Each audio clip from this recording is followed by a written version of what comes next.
حضرت سیدنا عثمان غنی رضی اللہ تعالیٰ عنہ فرماتے ہیں کہ حضور نبی کریم صلی اللہ تعالیٰ علیہ وآلہ وسلم پیارے آقا کا فرمان عالی شان ہے کہ اگر تمہارے کسی کے صحن کے قریب یا تمہارے گھر کے قریب نہر ہو تو فرمایا وہ شخص ہر روز اس میں 5 بار غسل کرے، 5 بار اس میں غسل کرے، تو فرمایا تو کیا اس پر کچھ میل رہ جائے گی؟ تو اس میں جواب دیا لوگوں نے، عرض کیا جی نہیں۔ تو آپ صلی اللہ علیہ وآلہ وسلم پیارے آقا نے فرمایا نماز گناہوں کو اسی طرح دھو دیتی ہے جیسا کہ پانی میل کو دھو دیتا ہے۔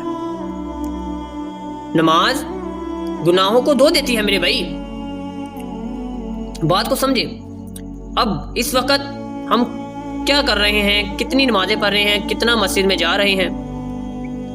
مسجدیں کیوں بنائی گئی ہے؟ اب لوگوں کا یہ بھی بہانہ ہوگا، پڑھو، منع نہیں کیا نماز مسجد اپنے گھر میں پڑھو، حضور پاک نے فرمایا اپنے گھر کو قبرستان مت بناؤ، نماز پڑھو، لیکن نفلی عبادت فرض مسجد میں ادا کرو۔